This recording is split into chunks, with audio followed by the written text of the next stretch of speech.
ইন্নাল হামদুলিল্লাহ নাহমাদুহু ওয়া নাস্তাঈনুহু ওয়া নাস্তাগফিরুহু ওয়া নাউযু বিল্লাহি মিন শুরুরি আনফুসিনা ওয়া মিন সাইয়্যাতি আমালিনা মান ইয়াহদিল্লাহু ফালা মুদিল্লা লাহু ওয়া মান ইউদ্লিল ফালা হাদিয়া লাহু আশহাদু আল লা ইলাহা ইল্লাল্লাহু ওয়াহদাহু লা শারীকা লাহু ওয়া আশহাদু আন্না মুহাম্মাদান আবদুহু ওয়া রাসূলুহু আম্মা বাদ ফাইন্না খায়রুল হাদিস কিতাবুল্লাহ ওয়া খায়রুল হাদি হাদি মুহাম্মদ সাল্লাল্লাহু আলাইহি ওয়াসাল্লাম ওয়া শাররিল উমুরি মুহতাসাতুহা ওয়া কুল্লু মুহতাসাতু বিদআহ ওয়া কুল্লু বিদআতিদ দালালাহ ওয়া কুল্লু দালালাতিন মিন-নার আউযু বিল্লাহিস সামিউল আলিম মিনাশ শাইতানির রাজীম রাব্বিশ শরহ লি সাদরি ওয়াসসির লি আমরি ওয়াহলুল উকদাতাম মিন লিসানি ইয়াফকাহু কওলি রব্বি ইয়াসসিরু ওয়া লা তুয়াসসিরু ওয়া তাম্মিম বিল খায়র।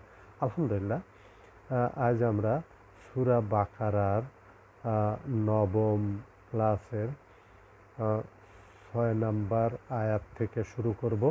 আউযু বিল্লাহি মিনাশ শাইতানির রাজীম বিসমিল্লাহির রহমানির রহিম। ইন্নাল্লাযিনা কাফারু সাওয়াহুম আলাইহিম আনজারতাহুম আম লাম তুনজিরহুম লা ইউমিনুন। আমরা জানি সূরা বাকারার প্রথম থেকে 5 আয়াত পর্যন্ত ঈমানদারদের ব্যাপারে আলোচনা করা হয়েছে এবং তাদের বৈশিষ্ট্য সম্পর্কে আলোচনা করা হয়েছে। আমরা গত ক্লাসে আমরা বলে দিয়েছি। আজ আমরা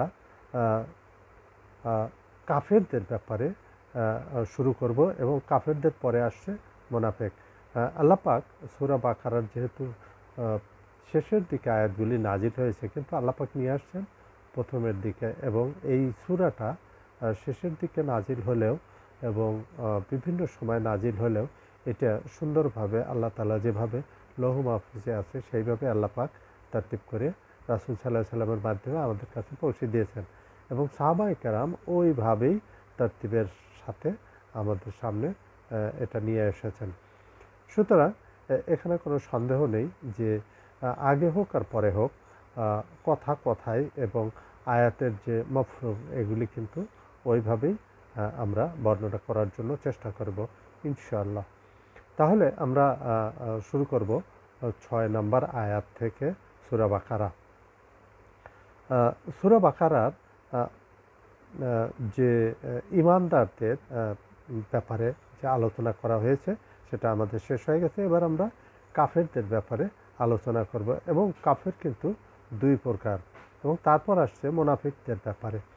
সুতরাং মুনাফিকও কিন্তু 2 প্রকার, কাফেরও 2 প্রকার। কাফের একটা হলো ইতিকাদি কাফের আর একটা হলো আমালান কাফের। আর মুনাফিকও ঠিক ওইভাবেই ইতিকাদি মুনাফিক আর আমালান মুনাফিক।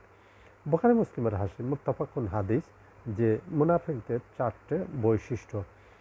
কথায় কথায় মিথ্যা বলে এবং ঝগড়া যখন হয় তখন গালিগালাজ করে এবং আমানত খেয়ানত করে, ওয়াদা দিলে ওয়াদা ভঙ্গ করে। এটা হলো মুনাফিকের লক্ষণ। বুখারী মুসলিমের মুত্তাফাকুন হাদিস যে বান্দার ঈমান এবং কুফরের পার্থক্য হলো নামাজ। শিরিক ও ঈমানের পার্থক্য একবার বলা হয়েছে, শিরিক এবং ঈমানের পার্থক্য হলো নামাজ। আবার বলা হয়েছে ঈমান এবং কুফরের পার্থক্য। কুফর শব্দের অর্থ অস্বীকার করা। যদি আকীদাগত অস্বীকার হয় তাহলে সেটা হলো তার আর ঈমান থাকে না, সেটা একবারে চিরস্থায়ী তার জন্য জাহান্নাম। আর যদি আমলান হয়, যেমন নামাজ, অন্যান্য যে হুকুম আহকামগুলি আছে এগুলি সে লা ইলাহা ইল্লাল্লাহ মুহাম্মাদুর রাসূলুল্লাহ কালেমা ঠিক মতো পড়েছে এবং ঈমান আকীদার ব্যাপারে তার মোটামুটি এক অবস্থানে আছে, কিন্তু আমলের দিক থেকে সে গাফেল এবং গাফেলদের ব্যাপারে আল্লাহ পাকের অন্য রকমের ফতোয়া আসছে। আমরা একের পরে আলোচনা করার জন্য চেষ্টা করব ইনশাআল্লাহ।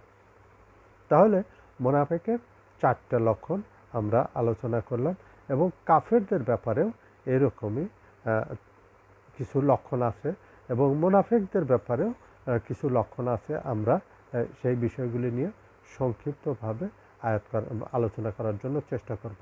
আমরা যে বিষয়টা লক্ষ্য রাখছি সেটা হলো যে ঈমানদারদের ব্যাপারে 5টা আয়াত 1 থেকে 5 পর্যন্ত এবং কাফেরদের ব্যাপারে 6, 7 মাত্র 2টো আয়াত অস্বীকারীদের জন্য, কাফেরদের জন্য।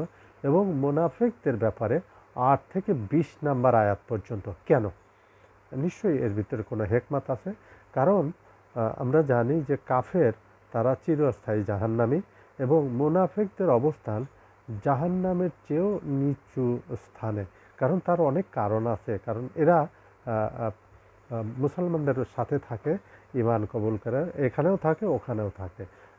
আর এদের ব্যাপারে যে বিষয়গুলি নেফাক থেকে, মুনাফিক শব্দটা আসছে নেফাক থেকে, এই পাশ দিয়ে ঢোকে ওই পাশ দিয়ে বেরোয়।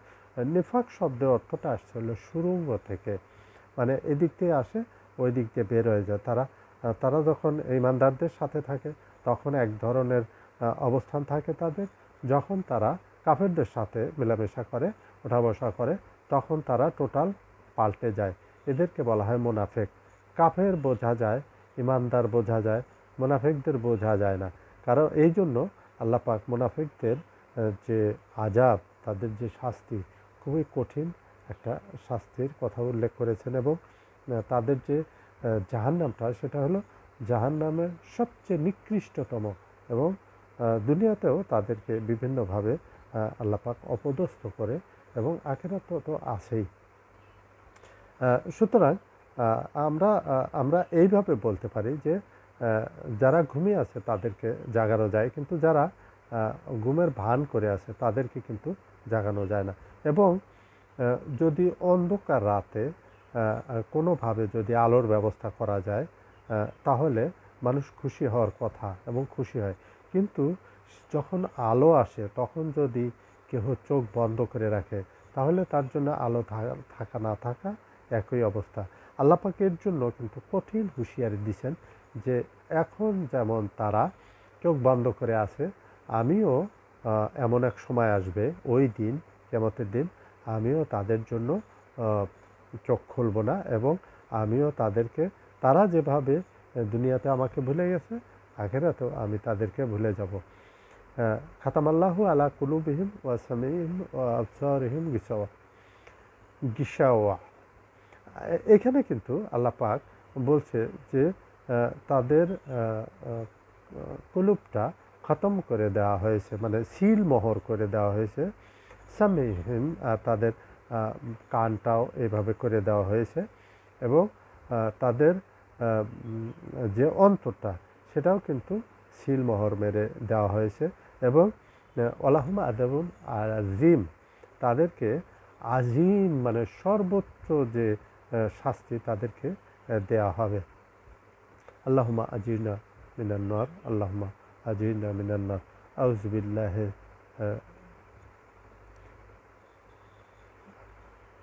এই যে আমরা যা দেখছি শুনছি, আল্লাহ কোরআন পাকে যা আছে সেই কথার সাথে কিন্তু আমাদের সমাজে এবং আমাদের চলাফেরা, আমাদের যে এগুলির কিন্তু অনেকটাই মিল পড়ে না। কারণ আল্লাহ পাকের যে কোরআন এবং আল্লাহ পাকের যে বিধান, আল্লাহ পাকের যে নিয়মকানুন, তার সাথে কিন্তু আমাদের নিয়মকানুনে অনেকটাই গরমিল পাওয়া যায়। কারণ আমাদের অন্তরটা বসে গেছে, আমাদের অন্তরটা চালু করার জন্য আলা বিযিকরিল্লাহি তাতমাইন্নুল কুলুব, আত্মার প্রশান্তির জন্য আমাদের জিকিরের বিকল্প নাই। এবং আল্লাহ পাকের জিকির, আল্লাহ পাকের স্মরণ, এই বিষয়গুলি আমাদেরকে বেশি বেশি লক্ষ্য রাখতে হবে। এবং আল্লাহর ভয় এবং একঘেয়েমি করা যাবে না, এবং জিদ বিদ্রোহ, হক পরিষ্কার হওয়ার পরেও যদি কেহ মুখ ফিরিয়ে নেয়, এটা কিন্তু কঠিন একটা ব্যাপার। আর হক, আল্লাহ পাক আমাদের জিবিলিয়াতের, আমাদের ইনস্টিংক্টে এমন কিছু বিষয় আল্লাহ পাক সেভ করে দিয়েছেন যে আমরা বাতিল কাজ করি, বাতিল আমল করি, কিন্তু আমরা হক মনে করে করি না। হক এবং বাতিল এই দুটো বিষয় আমাদের কাছে অবশ্যই পরিষ্কার, তারপরেও আমরা এগুলি করে থাকি। আর আল্লাহ পাক যে কিছু কিছু বিষয় আমাদের সামনে তুলে ধরেছেন, অনেকে প্রশ্ন করে, এগুলি আসলে প্রশ্নের বিষয় নয়। যদি করে তাহলে এই বিষয়ে কিন্তু আমরা এক কথায় বলে দেব যে আল্লাহ পাককে কোনো প্রশ্ন করা যাবে না, আমরা জিজ্ঞাসিত হবে। লা ইয়াসালু আম্মা ইয়াফআল।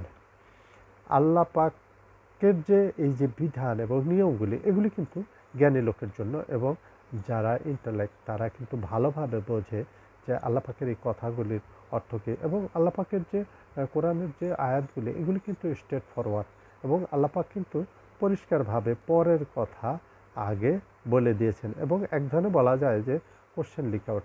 আমাদের পরবর্তীতে যে প্রশ্নের সম্মুখীন হব এবং আমাদের যে বিষয়গুলি সেইগুলি কিন্তু আল্লাহ পাক আমাদেরকে সুন্দরভাবে বর্ণনা করে দিয়েছেন আগেই, যেন আমরা সতর্ক হয়ে যাই। আমাদের এই বিষয়গুলি বেশি বেশি লক্ষ্য রাখা উচিত। যে ততটুকু করবে তাকে ততটুকুই ফল দেওয়া হবে, কারোর সাথে কোনো জুলুম করা হবে না। ওয়া আম্মা মান থাকুলা অমাই আমাল মিতকালা জররাতিন খায়রাইয়ারা অমাই আমাল মিতকালা জররাতিন শররাইয়ারা। যদি সামান্যতম নেকি কাজ কেউ করে থাকে তবুও তার সামনে ওইটা নিয়ে আসা হবে, এবং যদি সামান্যতম গুনাহ হয়ে যায় এবং তওবা না করে তবুও তার সামনে এগুলি পরিষ্কার করে তুলে ধরা হবে। কারোর সাথে কোনো জুলুম করা হবে না, এবং আল্লাহ পাক নিজেও না এবং কোনো জালিমকে পছন্দ করে না। এই বিষয়গুলি আর দুনিয়ার এই কাজগুলোর জন্য কিন্তু আমাদের অবশ্যই এফোর্ট পুট করতে হবে, এবং যার যে মানে যে অ্যাবিলিটি সেই অনুপাতে তাকে এফোর্ট পুট করতে হবে। যেমন একটা লোক মসজিদ বাইতুল্লাহর পাশে এসির ভিতরে বসে এবং সুন্দর রাজকীয়ভাবে বাইতুল্লাহতে 1 লাখ নামাজের আদায় করে, এবং আরেকজন সারাদিন রোদের ভিতরে পুড়ে কোনো মতে গামছা বাড়ি দিয়ে অজু করে 2 রাকাত কসর পরে, তার নামাজ এবং ওই বাইতুল্লাহর নামাজ এক হতে পারে না। কারণ হলো আল্লাহ পাকেরও এখানে কিছু কিছু বিষয় আছে যেগুলি সবার জন্য সমান। সেটা হলো যে নেকি কিন্তু গুনাহ হবে না। আপাতত দৃষ্টিতে মনে হচ্ছে যে সে এখানে 2 রাকাত নামাজ একা একা পড়লো, আর সে ওইখানে বাইতুল্লাহতে 1 লাখ রাকাত নামাজের সব পাওয়া গেল। এই নামাজের যে বিষয়গুলি এগুলি গুনাহ হবে না, ওজন করা হবে। ওয়া আম্মা মান থাকুলাত মাওয়াজিনু ফাহুয়া ফি ঈশাতির রাদিয়া, যার নেকির পাল্লা ভারী হবে। সুতরাং এই যে নেকির যে বিষয়টা এটা একটু ওজন করা হবে, এটা গুনাহ হবে না। আর এই বিষয়গুলি আমাদেরকে বেশি বেশি লক্ষ্য রাখতে হবে যে আমাদের পরিবেশ এবং আশেপাশের যে আমাদেরকে যে যে সুযোগ সুবিধা দেওয়া হয়েছে তার ভিতর থেকে আমরা কতটুকু আল্লাহ পাকের সন্তুষ্টির জন্য এগুলি করে যাচ্ছে। দুনিয়ার সমস্ত কিছু মানুষের জন্য, আর মানুষ আল্লাহর জন্য। আর আল্লাহ বলেই দিয়েছেন যে আমি জিন আর ইনসানকে আমাদের ইবাদত ছাড়া অন্য কোনো কাজের জন্য সৃষ্টি করি নাই। সূরা আনামের 10 নম্বর আয়াতে আল্লাহ বলেছেন, আমি তাদের অন্তর এবং দৃষ্টিসমূহ পাল্টে দেব যেমন তারা প্রথমবার আমাকে পাল্টে দিয়েছে। এবং যারা এত কিছু জানার পরেও যারা আল্লাহ পাকের প্রতি আকর্ষিত না, আল্লাহ পাকের প্রতি তারা উদাসীন, তারা গাফেল, তাদের ব্যাপারে বলা হয়েছে যে তারা এত কিছুর পরেও যদি আমাকে ভুলে যায় আমিও তাদেরকে ভুলে যাব। এবং সূরা আনামের 111 নম্বর 110 নম্বর আয়াতে আমরা শেষ করলাম। 111 নম্বর আয়াতে যদি ফেরেশতাও নাজিল করে তবুও, এবং মৃত ব্যক্তিও যদি তাদের সামনে জীবিত করা হয় তবুও তারা ঈমান আনবে না। ওই যে ওই কথাটা যে সুম্মুম বুকমুন উমিয়ুন ফাহুম লা ইয়ারজিউন, তাদের মোহর মেরে দেওয়া হয়েছে এবং তাদের শ্রবণ শক্তি, দৃষ্টিশক্তি এবং অন্তরসমূহকে তালা মেরে দেওয়া হয়েছে। সূরা ইউনূস, সূরা জুমার, সূরা আনাম এবং আরও অনেক আয়াতে আল্লাহ পাক এরূপ বর্ণনা করেছেন যে এই নবী তুমি বলে দাও যে যদি আমি আল্লাহর নাফরমানি করি বড় দিনের আযাব আমাকেও গ্রেপ্তার করবে। আল্লাহ রসুল প্রিয় হাবিব, তার উদ্দেশ্যে যদি এত কঠিন কথা বলা হয়ে থাকে তাহলে আমরা ছোটো মোটো যে মাখলুকগুলি আছি সেগুলি আমাদের ব্যাপারটা সম্পূর্ণ ভিন্ন। আম্বিয়া আলাইহিস সালামদের আল্লাহ নির্বাচন করেন এবং তাদেরকে যদি এত কঠিন শব্দে যদি সতর্ক করা হয়, কারণ এই আম্বিয়াদের কিন্তু আল্লাহ পাক নির্বাচন করেন। আল্লাহু আস্তাফি রাসুলা মিনাল মালাইকাতি ও মিনান নাস। আল্লাহ পাক মালাইকাদের মধ্য থেকে যেমন জিবরাইল আলাইহিস সালামকে, আমাদের মধ্য থেকে যতগুলো আম্বিয়া দুনিয়াতে এসেছেন তাদেরকে আল্লাহ পাক নির্বাচন করেছেন। ইয়াস্তাফি। সুতরাং আল্লাহ পাকের যে যে কনসেপ্টগুলি এগুলি কিন্তু পরিষ্কার, সবার জন্য সমান। আল্লাহর আমরা বিভিন্ন ধর্মে বিভিন্ন কথা শুনতে পাই যে আল্লাহ অল লাভিং, আল্লাহ সব কিছু ভালোবাসে। তো এবং আল্লাহ 70 মায়ের মতো। মা কিন্তু তার সন্তানকে কখনো জাহান্নামে দেয় না, আগুনের ভিতর নিক্ষেপ করে না, যত অন্যায় করুক না কেন। কিন্তু আল্লাহ সেটা করতে সক্ষম, কারণ আল্লাহর কথা আর কাজের মিল আছে। আল্লাহ পাক এর কথার কোনো পরিবর্তন হয় না, এবং আল্লাহ পাক যেটা বলেন সেইটাই করেন, যদি না মানুষ তার আগে তওবা করে এবং আল্লাহর কাছে ফিরে যায়। তওবা ইস্তিগফার, যেটা আতুবু ইসলাহু বায়ান, সূরা বাকারা 160 নম্বর আয়াত। এই বিষয়গুলি আমাদের কিন্তু বারবার আমাদের পীড়া দেয় যে আমরা কেন এগুলি করতে পারি না। বেশি বেশি করে আল্লাহর কাছে চাইতে হবে। আমি কোনো কিছুতেই ইতস্তত নই যে মৃত্যু ব্যতীত, কারণ এই মৌত আমার বান্দার পছন্দ করে না। আল্লাহ পাকের যে প্রিয় বান্দা তাদের ব্যাপারে আল্লাহ পাক একটু দুঃখ প্রকাশ করছেন যে আমার এই প্রিয় বান্দাদের আমি এত ভালোবাসি, কিন্তু এক সময় আমি তাদের চেহারা দেখে, তাদের মন মানসিকতা দেখে আমি কষ্ট পাই। যদিও আমার প্রিয় বান্দা আমার কাছেই ফিরে আসে এবং তাদের দুনিয়ার থেকে অনেক বেশি, অনেক বড় বড় নিয়ামত অপেক্ষা করছে, যেমন অথচ সে বান্দা মৃত্যু চায় না। তো আমার মুমিন বান্দাকে আমি যখন মৃত্যু দেই তখন সে যে তার মন মানসিকতা এবং তার যে অ্যাটিটিউড সেইটা দেখে আমি কষ্ট পাই। তাছাড়া আর অন্য কোথাও আমার আমি কোনো কষ্ট পাই না। আল্লাহ পাক বলছেন আর কি আমার বান্দার ওই সময়টাকে, কারণ এই মৃত্যুটা কারো পছন্দ না, এবং এই যে মৃত্যু নামক যে তলোয়ারটা এটা আমাদের ঘাড়ের উপরে লটকানো আছে, এইটার জন্যই কিন্তু আমরা অনেক কিছু করি, অনেক কিছু করি না। যদি ভয় না থাকতো তাহলে কিন্তু আমরা কিন্তু অনেক কিছু থেকে পরহেজ করতে সক্ষম হতাম। এই যে বিষয়গুলি আল্লাহর কিতাব এবং অন্যান্য কিতাব এক নয়। এই কিতাবগুলি আম্বিয়া আলাইহিস সালামদের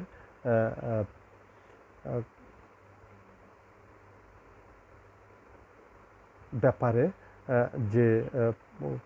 যে বিষয়গুলি উল্লেখ করা হয়েছিল সেগুলি কিন্তু তারা ট্যাম্পারিং করেছে, এবং আমাদের ভিতরেও কিন্তু কিছু কিছু প্রচলন আছে এবং কিছু কিছু কথাবার্তা আছে যেগুলি কোরআনের সাথে মেলে না, অথচ কোরআন পড়তেও দেওয়া হয় না, অথবা আমাদের পড়তে মন চায় না, অথবা পড়ার মতো সেরকম পরিবেশ নাই। কোরআনের কথা বললেই বিভিন্ন ধরনের অভিযোগ এগুলি এসে যায়। তার কারণ হলো যে কোরআন যদি কেউ পড়ে, বোঝে এবং সে অনুপাতে আমল করে এবং দাওয়াত দেয় এবং নিজেকে সংশোধন করে, তাহলে কিন্তু আগে যে আমরা কথাগুলি শুনেছি সেই কথাগুলির সাথে আমাদেরকে কিছুটা হলেও কন্ট্রাডিকশানে এসে যায়। সুতরাং এই বিষয়গুলি আমাদেরকে বেশি বেশি লক্ষ্য রাখতে হবে যে আমাদের সমাজে অনেক বই পুস্তক লিখিত আছে যে বই পুস্তকগুলির সাথে কোরআন হাদিসের অনেকটাই মিল নেই, এবং ওই বইগুলি অনেক আগের থেকেই যেহেতু প্রচলিত আছে, সুতরাং কোরআনের সাথে যেহেতু মিল নেই সেহেতু কোরআন যদি মানুষকে ব্যবহার করা হয়, এবং একটা বিষয় বলা বাহুল্য যে অনেকেই আবার কোরআনের কথা বলে এবং কোরআনের ব্যাপারে অনেক আলোচনা করে, কিন্তু তাদের সেই বই পুস্তকগুলি কিন্তু ছাপা কখনো বন্ধ হয় না, চলতেই থাকে। আর এই যে তাদের যে সিলেবাসগুলি, এই সিলেবাসের ভিতরেও কিন্তু পিছনেও কিন্তু অনেক কিচ্ছা কাহিনী আছে, কারণ এই সিলেবাসগুলির উপরে অনেক বই পুস্তক ছাপা হয়েছে এবং সেইগুলি বিভিন্ন আলেম ওলামা লিখেছেন এবং সেইগুলি পড়ানো হয়। এর ফলে হয় কি যে এই যে কোরআনের যে আসল যে রূপটা এবং হাদিসের মাধ্যমে যে কোরআনের পরিচয়টা, আর আমরা একটা বিষয় বলা বাহুল্য, সেটা এর আগেও আমরা আলোচনা করেছি যে কোরআন আল্লাহ পাকের কালাম, আর কোরআনের যদি কোনো মুজাসসিমা হয়ে থাকে সেটা রাসূল সাল্লাল্লাহু আলাইহি সাল্লাম। সুতরাং আল্লাহ, আল্লাহর কালাম, আর আল্লাহর কালাম এটা কিন্তু কোনো মাখলুক নয়, এটা কিন্তু আল্লাহ পাকের একটা সিফাত। কারণ আমি কথা বলছি, এটা কিন্তু আমার সৃষ্টি নয়, এটা আমার ভিতর থেকে বের হয়ে আসা আমার অভিব্যক্তি এটা। সুতরাং আল্লাহ পাকের যে কালামটা এটা কিন্তু আল্লাহ পাকের এটা সিফাত, এটা আল্লাহ পাকের বৈশিষ্ট্য, আল্লাহ পাকের গুণাগুণ বর্ণনা করা হয়েছে। এবং এই বিষয়গুলি যদি আল্লাহ পাক যদি শারীরিক আকারে, জিসিম আকারে যদি দিতেন তাহলে সেটা কোরআন হতো। সুতরাং কোরআনকে বলা হয়, রাসূল সাল্লাল্লাহু আলাইহি সাল্লামকে বলা হয় মুজাসসিমা অফ কোরআন। আমরা কিন্তু অনেকে বলি যে মুজাসসিমা নূর, আসলে আমাদের ধারণাই নাই যে নূরটা কি। নূর হলো একটা পাওয়ার। নূরটা অনেক সময় টর্চ লাইটের যে আলো তাকেও নূর বলা হয়, অনেক সময় সূর্যের আলো, চন্দ্রের আলো, যেটাই হোক, আলো হলো এক ধরনের পাওয়ার। এটা কিন্তু কোনো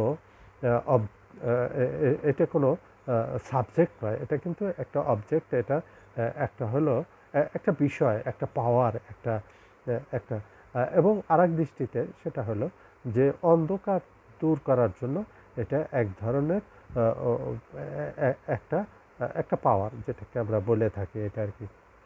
সুতরাং মুজাসসিমায় নূর এবং মুজাসসিমা কোরআন দুটো কিন্তু এক জিনিস নয়। অবশ্যই কোরআন নূর, অবশ্যই রাসূল সাল্লাল্লাহু আলাইহি সাল্লাম নূর, কিন্তু নূরে হেদায়েত, নূরে কিন্তু নূরের নূরের সৃষ্টি নয়। কারণ নূরটা এটা হলো এক ধরনের পাওয়ার। এটা আমাদের কম ইলমের কারণে এগুলি আমাদের ভিতর হয়ে থাকে যে নূরে মুজাসসিমা। আসলে নূরে মুজাসসিমা না, আসলে হলো কোরআনে মুজাসসিমা। কারণ আম্মা আয়েশার থেকে যে হাদিসগুলি আমরা পেয়ে থাকি যে তোমরা কোরআন পড়ো নাই, বলছি ইয়া আম্মা উম্মুল মুমিনিন, আমরা কোরআন পড়ি, কোরআন। তখন বলছে যে রাসূল সাল্লাল্লাহু আলাইহি সাল্লামের বৈশিষ্ট্য, রাসূল সাল্লাল্লাহু আলাইহি সাল্লামের গুণাগুণ সেম টু সেম কোরআন। সুতরাং আমরা এই দৃষ্টিকোণ থেকে, এবং আমরা যে হাদিসগুলি পড়ে থাকি, রাসূল সাল্লাল্লাহু আলাইহি সাল্লাম প্রতি সোমবারে রোজা রাখতেন। তো সাহাবারা জিজ্ঞাসা করেন, ইয়া রাসূলুল্লাহ আপনি সোমবারে রোজা রাখেন কেন? রাসূল সাল্লাল্লাহু আলাইহি সাল্লাম বলেন যে ওই দিন আমার জন্ম, ওই দিন আমার উপরে প্রথম ওহী নাজিল হয়। সুতরাং এই বিষয়টা আমাদের মানে প্রকাশ্য দলিল, সেটা হলো যে নূরে কোরআন এবং কোরআনে মুজাসসিমা একই দিনে জন্ম নিয়েছে। সুতরাং এই দৃষ্টিকোণ থেকে আমরা বলতে পারি যে রাসূল সাল্লাল্লাহু আলাইহি সাল্লাম নূরে মুজাসসিমা না, অবশ্যই নূর। রাসূল সাল্লাল্লাহু আলাইহি সাল্লাম এবং কোরআন দুটোই নূর। আল্লাহ পাক রাসূল সাল্লাল্লাহু আলাইহি সাল্লামকে দুটো নূর দিয়েছেন, এবং আমাদের জন্য আল্লাহ পাক দুটো নূর দিয়েছেন, একটা হলো কোরআন আর একটা হলো রাসূল সাল্লাল্লাহু আলাইহি সাল্লাম, এবং সেটা নূরে হেদায়েত, এবং একটা আরেকটার পরিপূরক। এখন আমরা নূরের সৃষ্টি বলে আমরা অনেক কিছু বলে থাকি এবং অনেক কিচ্ছা কাহিনী পাবলিককে শুনিয়ে থাকি, সেই বিষয়টা সম্পূর্ণ ভুল। অনেকেই যখন প্রথম কোরআন শাহ ওলিউল্লাহ দেলওয়ি রহমতুল্লাহ আলাইহি ফার্সিতে তর্জমা করেন, তখন কিন্তু তার বিরুদ্ধে কিন্তু অনেক প্রোপাগান্ডা এবং অনেক ফতোয়া নাজিল করা হয়, জারি করা হয় যে সে কোরআন বদলে দিয়েছে এবং কোরআন ফার্সিতে বানিয়েছে। এটা কিন্তু আসলে বিষয় না, যেহেতু ওই সময় তাসাউফের একটা বড় একটা দর চলছিল, এখনও আছে। সুতরাং কোরআন যদি মানুষ পড়ে, বোঝে এবং সেই অনুপাতে আমল করে, তাহলে তাদের ওই দোকান বন্ধ হয়ে যাবে। এই জন্য তারা এই ধরনের প্রোপাগান্ডা চালু করে, এবং পরবর্তীতে যাই হোক এটা একটা বড় আকার ধারণ করে। সুতরাং আমাদেরকে কোরআন, আল্লাহ পাকের কিতাব পড়তে হবে, বুঝতে হবে এবং সেই অনুপাতে আমল করতে হবে। ওমা আলাইনা ইল্লাল বালাগ, জাযাকাল্লাহু খাইরান ওয়া আহসানুল জাযা। আমরা এর পরবর্তীতে বাকি অংশ ইনশাআল্লাহ 9 নম্বর ক্লাসে পরবর্তী আমরা আলোচনা করার জন্য চেষ্টা করব। ওমা আলাইনা ইল্লাল বালাগ, জাযাকাল্লাহু খাইরান ওয়া আহসানুল জাযা।